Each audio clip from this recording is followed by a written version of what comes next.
Hamilton and a lot of the Federalists liked having a strong trade agreements with Great Britain. They thought that they were our kind of our forefather, and that was the original mother country. We should continue strongly trading with them. And people are very wary of what's going on in France at this time in the 1790s. And basically, France is in the throes of a revolution. Ultimately, they overthrow the king. Jefferson's over there as a diplomat for the first few years, and he even helps them write a new constitution, a Declaration of Rights of Man and the Citizen. But things get out of hand, and soon the monarchy is toppled, the king and queen are executed, and now they're basically challenging the aristocracy, the clergy, and things have become a full bloodshed. Jefferson thinks that this is part of the process of moving from a ages established monarchy to a republic, and that there's going to be a little bloodshed to go along with it. Hamilton and others fear that if these ideas spread to America, this will lead the poor and the common people to demand the same things. And they're wary of this. In fact, there are starting to be some challenges to this new government. In Pennsylvania, farmers refused to pay the first federal tax. This was a tax on whiskey. And farmers refused to pay this excise tax, and they see it as unfair, and so they hold the Whiskey Rebellion. Hamilton advises Washington, you got to get out there and crush this rebellion. And so they ride an army out, and they put down the rebellion. Those people that start following Jefferson and Madison's idea start fashioning themselves as the true Republicans, and that these were the ones that really stood up for what this revolution was about. That they don't want to be, they didn't want to have a revolution so that they could be ruled by some faraway government in New York City or in Philadelphia that was run by bankers and wealthy merchants. That's what they escaped from with England. And so there's this conflict between these two emerging political parties, the Federalists and the Democratic Republicans. Adams, he's more aligned with the Federalists. And Washington, he tries to stay out of it. Washington ultimately sends over John Jay, he was the head of the Supreme Court, to make a deal with the Great Britain. And saying, listen, we don't want to get caught between your ongoing conflict with France. Britain and France are at war again. And we're kind of getting caught in the middle. So with Jay's treaty, we effectively made a deal and made better trade relations with Great Britain. And effectively, we told them, yes, we'll pay back the money that we owed. We won't ally ourselves with France. And many in the Republicans saw that this was we were becoming pawns of the British now. And they really disliked Jay's treaty. And they thought that we should instead have allied with the French. Washington claims a proclamation of neutrality. He doesn't want to be allied with anybody. He wants us to remain neutral.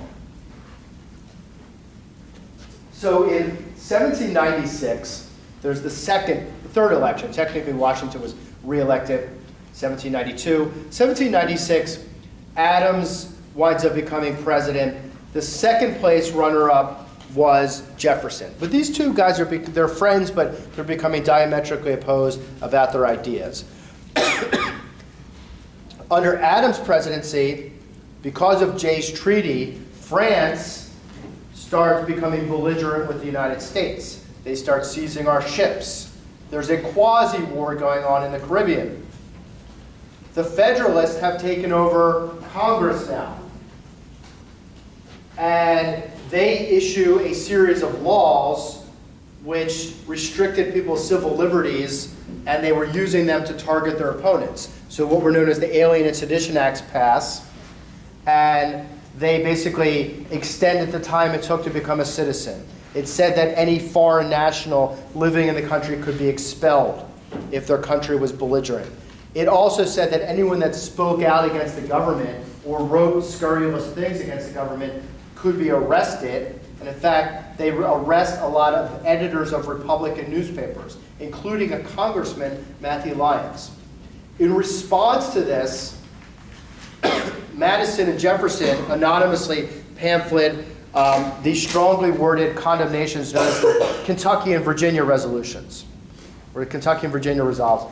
And these argue that essentially the central government's become too powerful and that it is threatening the liberties of the states.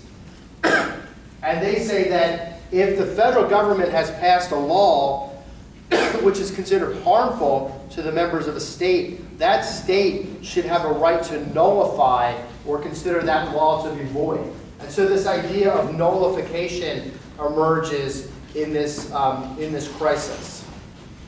Well, eventually, Adams makes peace with the French, and in the election of 1800, Adams loses to none other than Jefferson, his rival. Jefferson was in an awkward position because he actually tied with the other Republican, Aaron Burr. And finally, they managed to sort this out in Congress. Hamilton puts his weight behind Jefferson because he hates Aaron Burr, and Jefferson becomes president and Burr the second. This is known as the Revolution of 1800 because it was a transfer of power from one political party to another. It was done bloodlessly. The Republic survived. A lot of people thought that this would tear apart the young nation.